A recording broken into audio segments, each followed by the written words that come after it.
like to ask Dr. Norbert Streitz to come here to give his keynote presentation on people-centered experience design of transient spaces in hybrid cities and airports.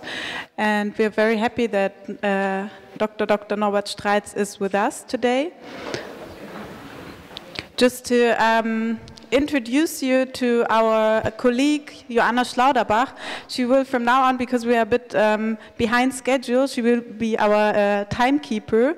So for all the people who come here to speak, when you see one hand rising, please stop the talk and, yeah. Are you okay with the technology? Okay. As you heard, Norbert Streitz holds 2 doctor titles, which means he has 2 PhDs in physics and in psychology. And this interdisciplinary approach is very important to his work. He founded in 2009 the Smart Future Initiative. And there he's not only the founder, but also the scientific director.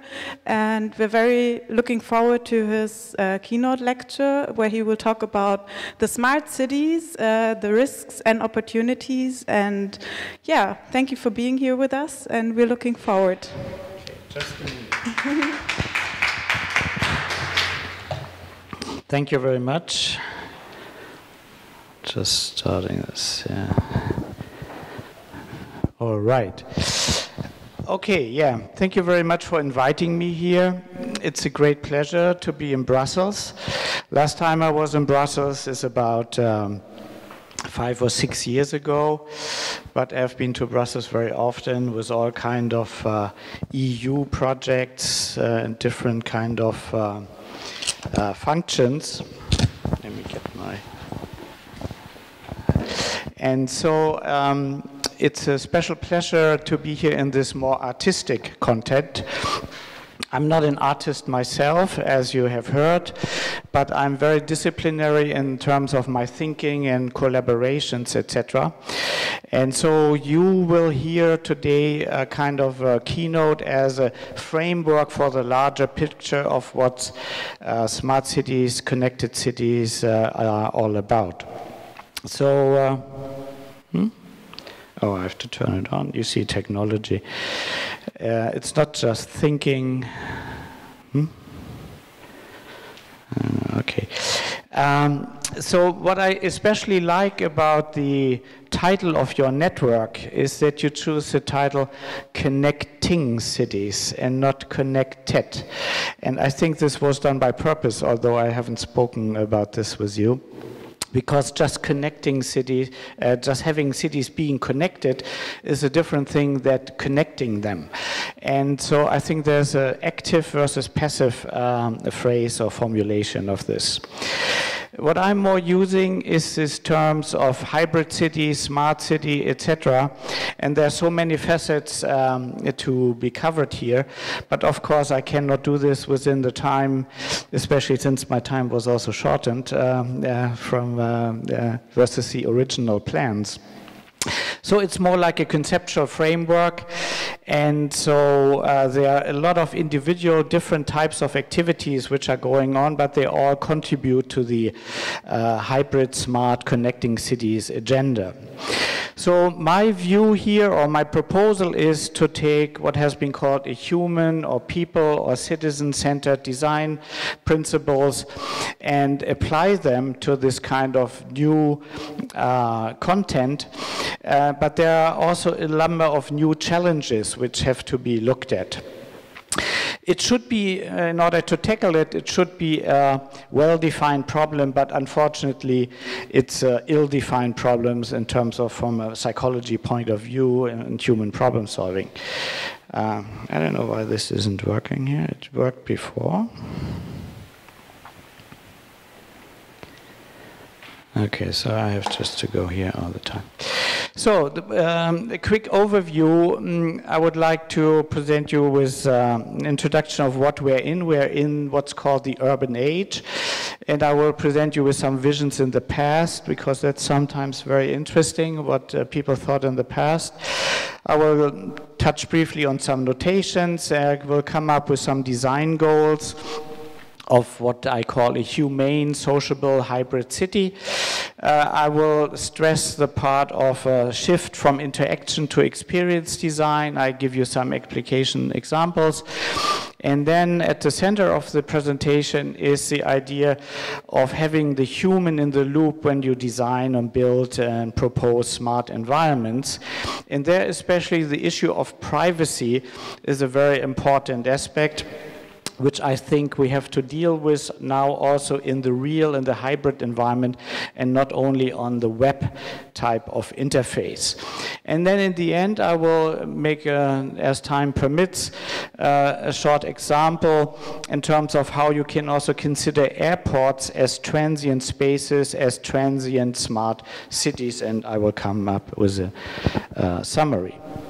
So, as we know, and as was already illustrated by Barbara Dressler, is that we're living in an urban age, and already in 2008, half of the world population lived in urban areas, and it's very interesting to see how these numbers will rise, what the predictions are from the United Nations. So there are a number of issues and challenges of the urban age, and they increasingly become the central hubs of determining life in the 21st century. There are a lot of opportunities, but there are also problems in terms of that people, like with migrants, etc., are moving from the rural areas to the cities or coming even from other countries, and then they are being confronted with huge problems, and often there's disillusion of a dream of a better life, etc. So there are different developments in the resulting megacities. For example, in Tokyo, of course, it's a completely different situation like what you have in Mumbai or so.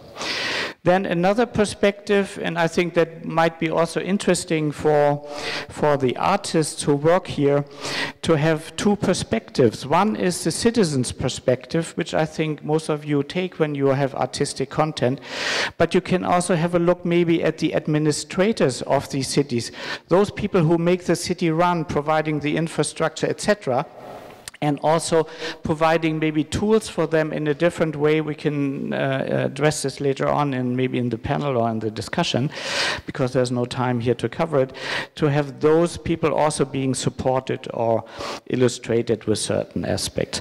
What I will not deal about, which of course is also important, is the whole range of issues in terms of ecological, sustainable, green cities, social, political context. Of course, we are aware this all happens in these kind of contexts. So when you look for a city of the future and you Google for pictures, then you find a wide range of associations, more dark scenarios, light or bright scenarios, or for example, something like this. Is this our future? Is this what you want to live? I mean, this is an interesting mix of existing buildings and futuristic buildings and transportation means. But sometimes it's also very interesting to take a look back, like in the 20s or 30s, how people were envisioning life in the city of the future at that time. And I especially like this guy here on the left side, floating between the skyscrapers in his sofa, having a glass of champagne and a good cigar, and enjoying life there. Yeah. Yeah. Okay, thanks. I didn't know this. But then also you can look at the presence. This is the Sky Park at the Hotel Marina Bay Sands in Singapore. And a couple of years ago, I had the pleasure to be there, to stay in this hotel, and to swim in this 150-meter long infinity pool, and especially in the evening when you basically swim into this kind of skyline of Singapore. But there are also other aspects of the what's called the invisible hotel. So they're not only invisible cities, but also invisible hotels. And later on I will talk about the disappearing computer. And so this is a work from Scandinavia, where these are actually really hotels you can live in. And so because the reflections in the forest basically make it invisible. So a little bit about terminology. There have been very early notations of the digital or virtual city, like Digital Amsterdam or Second Life and things like that. But usually they had no concrete relationship to real or physical cities. Then there's a more technology-driven term, ubiquitous cities, or in Korea it's called U-City. Then the idea of green or sustainable city, where smartness is then used with respect to ecological, environmental aspects. And then the smart city in terms of deployment of ICT. I prefer the term hybrid city because I think there's always a real city and a virtual city, and they are getting integrated into a hybrid city, and then you can augment them with smart features, and you have the hybrid smart city. But of course, when you design or if you attempt to create products or pieces, artistic pieces, etc., for these kind of context and environments, what kind of world do we want to live in? What are the goals? Do we want to have a technology-driven and dominated one where the humans are here very small at the bottom and all the gadgets are dominating our life? Probably not. So let's design a smart hybrid city, but one which is humane and social, which reconciles humans and citizens, architecture, environment, and technology, allows humans to exploit their individual, creative, social, and economic potential, and to live a self-determined life. I come back later on to this aspect of a self-determined life, having still the control. But also to motivate people to get involved and to understand themselves as part of a community. And there are issues like collective intelligence, or one can also take some lessons from like the Greek agora, etc. And so this is the kind of framework we're going to deal with. So how do we tackle these what kind of design approach? And this is a slide I've been using already maybe for 15, 20 years or so. The human keeps the human in the loop. That was at the time when I was at Fraunhofer Institute and I was a deputy director there. And so the idea is to be very interdisciplinary, and you're doing this also in your artist communities, and to have an interaction and balance of mental structures, cognitive and emotional, but also information structures, social structures, and architectural structures. And so the aspect is here, what's the role of the computer in this context? And when you're familiar with these ideas of ubiquitous, pervasive computing, you probably know Mark Weiser from Xerox PARC, who wrote this very important piece in Scientific American in 1991. Stating the most profound technologies are those that disappear, they weave themselves into the fabric of everyday life until they're indistinguishable from it. And I was very lucky because I was a visiting scholar in 1990 around this time when he wrote these kind of pieces and when they developed different types of technologies. And so later on, we had the so-called Disappearing Computer Initiative, which was funded by the European Commission in the FET program. And so we had a special issue in communications of the ACM, which is not so easy to get. And there, me and my co-chair of this initiative, Paddy Nixon, who's now in Australia, we framed the following context. We said, it seems like a paradox, but it will soon become reality. The rate at which computers disappear will be matched by the rate at which computer or information technology will increasingly permeate our environments and determine our lives. And this disappearance is very important because you're not anymore aware which sensors are tracking you all the time, and so on. We'll come back to this in terms of privacy issues later on. So the idea is to have a kind of direction of doing these things. We built these smart rooms. You see this in the upper left corner already in 1999 at Fraunhofer in Darmstadt. And then others like smart buildings and smart airports and cities. And so this is a kind of a sequence. So when you look at these different spaces, we did an analysis of what we call social architectural spaces, where you have private spaces, in-between spaces, meeting spaces, transient spaces, public spaces, transportation spaces. And then depending on the different types of characteristics of these spaces, you can then design the type of support and the type of technology and infrastructure for these kind of things. So the other issue I would like to bring in, and of course for the artists, I think this is a natural understanding, but for other people who are designing these kind of cities and frameworks, it's a shift from information design to experience design. So it's not only about providing the right information at the right time, information at your fingertips, as it was called, but I think it's more about designing experiences and also controlling them. And so being a physicist, there is a very easy and very nice example about radioactivity. Radioactivity you cannot sense or perceive with your human senses. So what did the physicists do? They made a mapping of the degree of radioactivity to something which you could hear, the Geiger-Müller counter, and you have seen this in movies, or Fukushima, actually 5 years today, right? Fukushima, 5 years anniversary, sad anniversary. So you go boop, boop, boop, boop, boop, boop, boop, and you hear this, basically the sounds in terms of indicating the level of radioactivity. Hiroshi Ichii at MIT Media Lab did something similar. He sampled traffic noise and mapped this in terms of the network traffic in an institute or in a, say, in a city. You could do this to have like a sound equivalent of the activities in the network which you can see, and then to have it in an ambient kind of sound design, this kind of stuff. And so that's what I meant earlier. Maybe when you look also at the work of the administrators of these cities, you can also help them maybe with some kind of artistic installations. The important point is that you have to collect parameters, aggregate them to higher level concepts, and then communicate them with, say, certain kind of parameters which are accessible to your human mind.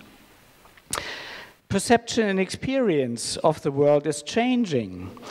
This is, I think, a very interesting contrast that you have election of the Pope in 2005. This is what I call experience by being there.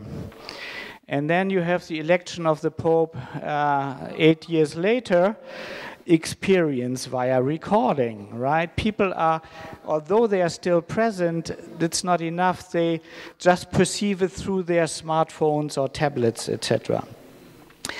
Or another example, now in Barcelona at the Mobile World Congress, Samsung provided every journalist there at this press conference or attendees with virtual reality gears. And Mark Zuckerberg moved in on stage. Nobody noticed him until he was on stage because everybody was immersed and didn't notice this. So another thing which I think is that communication is changing. This is already a little bit dated installation, but it's still there in the Museum of Communication in Frankfurt, Germany, where I'm from. And you have these sheep. It's an installation of sheep, and they are made of material, the cables and the receivers and the telephones, old analog telephones. And sometimes when I see people in a restaurant not talking face to face to each other, but being on their smartphones and tablets and even maybe chatting on WhatsApp with each other, or they're sitting at the same table. And I think this is an interesting situation which has been foreseen here already by these sheep. I don't want to make a comparison of the characteristics of these animals with these people. Okay, so awareness and experience in public space. This is what you are interested in also. And so you can also say smartness of a city can also be characterized by how much the city knows about itself.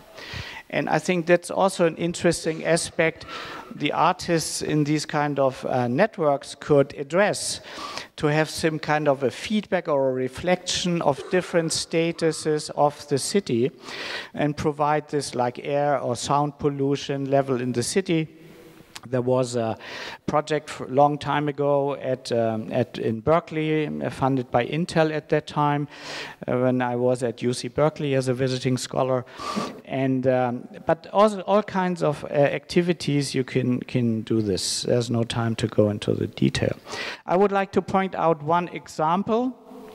This is work by Professor Shinichi Konomi, who was a long time ago a postdoc at my lab. And he did the following. He was thinking about how can I measure congestions in trains in Tokyo. This is an urgent issue, you know. I mean, people on the subways in Tokyo have big problems. It's always overcrowded. And so you cannot have people walking around and counting everybody, right? So what he did, he used again in this mechanism of mapping things, he thought the more people are in a train, the more CO2 is exhaled by them, right? So the idea is to have sensors being carried by people who measure CO2, this gas. And then he has a smartphone application where these kind of parameters are posted up and then transformed into a measure of the congestion of the trains. Of course, you have to do some mapping that you have for some examples. You have to count people in a train wagon and then map the amount of CO2 to the number of people. Then you get a relationship. But then afterwards, you only need the CO2 level in order then to communicate how congested are these trains. And I think this is just a perfect way of having this kind of awareness about what's going on. And he calls this, because he involves the citizens, civic computing. Another example, which is part of what I call the city is the interface, is a project in the US which is called Solar Roadways. And the idea is to cover all streets or parking spaces, etc., with the solar panels and with sensors, etc. And the claim is that when you do this completely, you don't need any other fossil energy anymore, right? And in addition, you can also embed information like these kind of pedestrian places or speed limits, or so you can on demand integrate into the streets. Or an elk, like they have an example in Scandinavia where elks are crossing the street and you don't see them because they are behind the corner. And so you have a sensor detecting the elk, and then an elk is projected on the street here, for example. And they have a kind of initial project here. This couple, Julie and Scott Bruce, and they also raised a lot of money from a crowdfunding campaign, and I wish them more luck about this. Then, of course, it's like taking owls to Athens, right, to talk to you about media facades, but I just wanted to mention one of the early ones, the Haus des Lehrers in Berlin, House of the Teacher, the Chaos Computer Club in 2001, the blinking lights, and probably everybody knows about it. And then a reference to Brussels. This is by Magic Monkey, the Grand Place installation. But I like this one because it's not the standard city facades. It's the cooling towers of a power plant outside of Brussels, and there's a web interface where you can create your messages and then post it on. This is better than Facebook, right? I mean, not posting on Facebook, but posting on a power plant cooling tower, I think. And then, of course, I don't know, it was not mentioned, so I assume it's not part of the Connecting City network. I have a video here. I think this is a very nice example.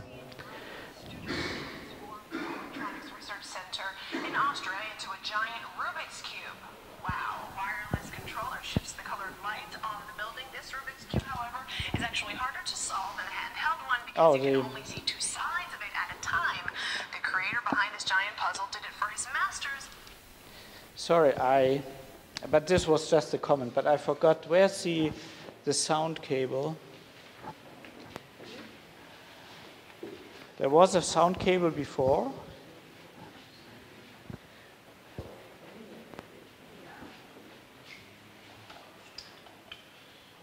It wasn't here. It was here, but somebody took it, I guess. Yeah, but later on I have oh, there it is. Later on I have one where you would like to have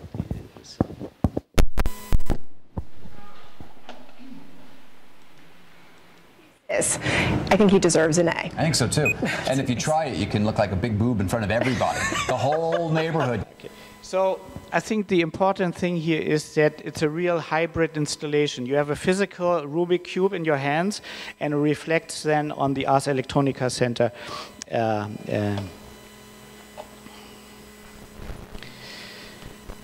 Okay, so so a lot of people are raving about smart cities, and it's all these wonderful opportunities, but of course there are a lot of risks associated with it. I will not talk about like blackouts and power grids, because this is basically all the time, not even for a smart city. But then security issues, and then my point here, privacy issues. Because so far this discussion about privacy is only concerned about what's going on in the internet, in the web internet, in terms of your personal data on Facebook or Google, etc. But I think it's even more important because it will be more be relevant in the hybrid world. And so one has to think about what kind of smart environments do we want to develop. System-oriented important smartness, because where everything is basically automated or autonomous or so. Or do we want to have the people, the citizens involved? And that's what I call people-citizen-oriented empowering smartness. This implies that the humans are in the loop, so that they can take mature, informed actions based on suggestions and recommendations. And so my claim here is smart spaces make people smarter, because they can also exploit the sensor data, etc., but they are still in control over then how these kind of processes will go on. But again, there's no free lunch except here at IMA, which we enjoyed already. How much feedback do we want? How much feedback can we process? So it has to be a combination of these two aspects. There's a tricky trade-off between creating smartness on the one hand and having privacy on the other hand. Because the more information the system, the city has about you, the more support, the more smart support can it provide to you. But on the other hand, it needs data. And so the idea is, what kind of design guidelines can we have when you don't see the sensors anymore in this kind of what you could call a sensor-polluted environment in the future. And so this is what has been called privacy-enhancing technologies, which we already also developed in the Disappearing Computer Initiative between 2000 and 2004. So just a few reflections. Privacy used to be a legal and moral right, and sometimes a socially negotiated feature. It becomes more and more a commodity you pay for and trade. Think of these payback cards, etc. So it becomes a privilege, because if you can afford not to get the benefits of this, you can be in charge of your data anymore. Okay, there are more aspects in terms of outgoing and incoming data.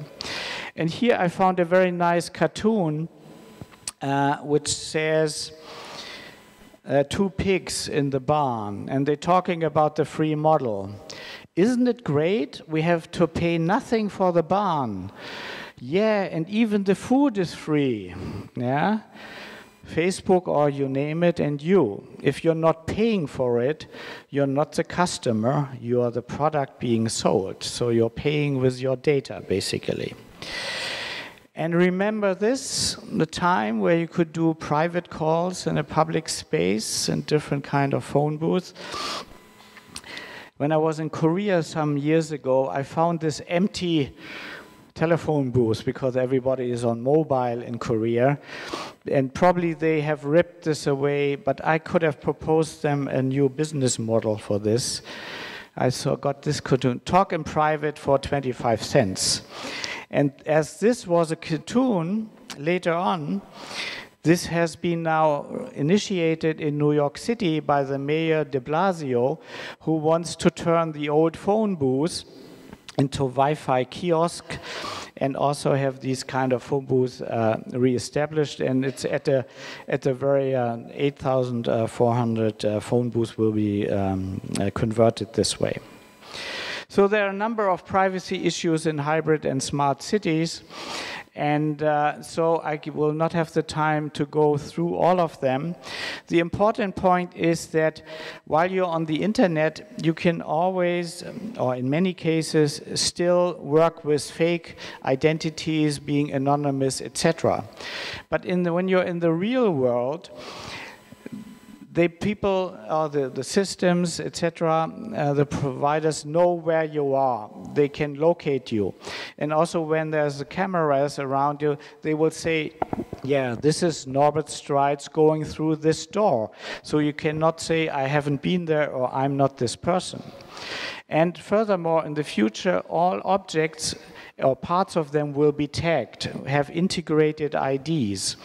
So there's also a movement called digital semantic product memory, which gives you the opportunity to follow also where something was produced under fair circumstances, etc., etc. Yeah, I see the sign.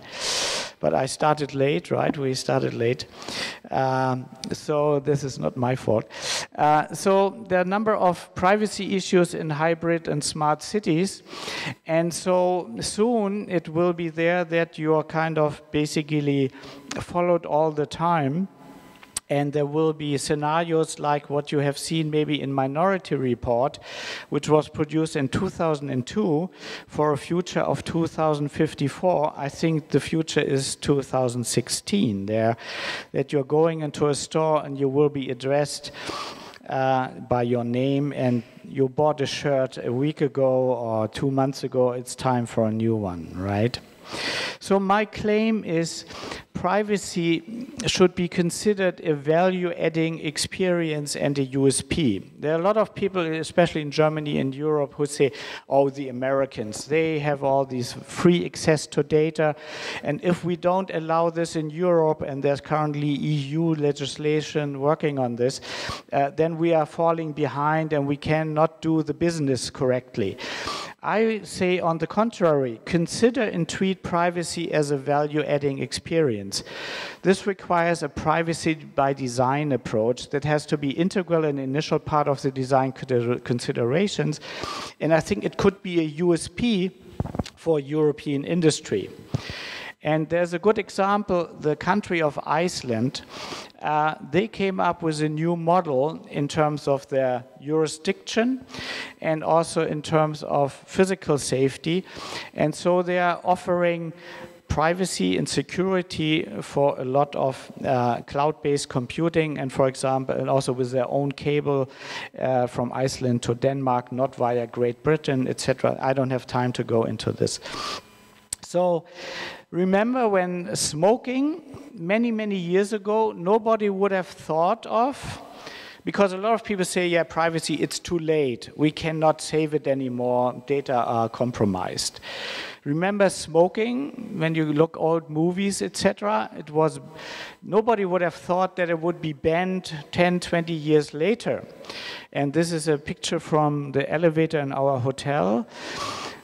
Please note, our hotel is a full non-smoking establishment. Now it's ubiquitous and gaining acceptance. So how about privacy, right? Dear guests, please note that our hotel is a high privacy establishment. We value your appreciation of this fact. Thank you. So I promised you to talk about airports, and this is only a few slides and I'm finished here. So there have been also ideas about moving and flying in the future. There's a new movement called Aerotropolis, but this is very technology-driven. But airports are playing an important part as seaports in the 18th and railroads in the 19th centuries. There's an interesting white paper by Cisco. And so what I would like to point out here is to design the passenger experience and put this in the focus in the design. There are a number of airports who are going this, and I would like to show you a short video here of the airport in Los Angeles.